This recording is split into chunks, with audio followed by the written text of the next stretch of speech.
نحمده ونصلي على رسوله الكريم اما بعد فاعوذ بالله من الشیطان الرجیم بسم اللہ الرحمن الرحیم۔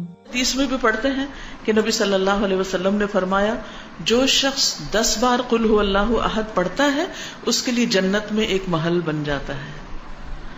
عمر رضی اللہ عنہ کہنے لگے کہ اے اللہ کے رسول صلی اللہ علیہ وسلم اس طرح تو ہم بہت سارے محل اپنے لیے تیار کر لیں گے، یعنی بہت دفعہ ایسا ہی عمل کریں گے۔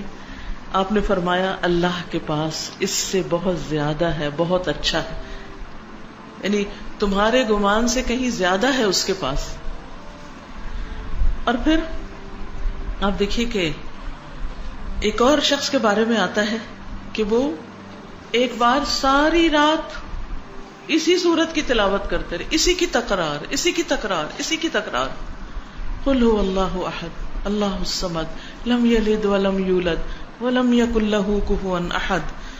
اور حقیقت یہ ہے کہ اگر آپ کسی وقت دعا کرنا چاہیں اور اللہ کے قریب ہونا چاہیں، اللہ تعالی کی قدرت اور عظمت کا احساس اپنے دل میں بٹھانا چاہیں تو آپ کو کیا کرنا چاہیے؟ بغیر گنے کئی بار قل هو اللہ احد۔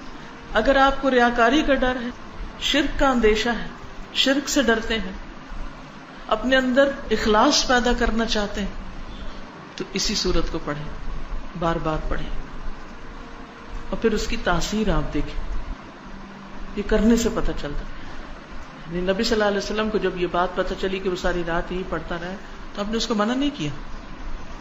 اس لیے اگر کوئی اس کو ایک سے زیادہ بار پڑھتا ہے تو کوئی منع نہیں ہے، لیکن اس کے لیے کوئی جگہ، کوئی وقت، کوئی گنتی، کوئی ہنسا، کچھ مقرر نہیں،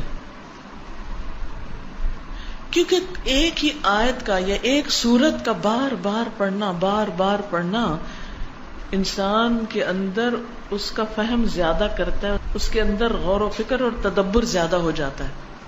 تدبر کے لیے تکرار چاہیے ہوتی، بار بار پڑھو۔ ہم تو ایک دفعہ قرآن پڑھتے ہیں اور اس کے بعد بند کر کے وہ اوپر شیلف میں رکھ دیتے ہیں، مکمل ہو گیا، اب مزید اس سے کوئی کام نہیں۔ اس کی فضیلت یا اس کے بارے میں یہ بھی آتا ہے کہ یہ انسان کی بیماریوں کو دور کرنے والی۔ اب بیماریوں کو کیسے دور کرنے والی؟ سب سے بڑی بیماری اور علت کیا ہے؟ شرک۔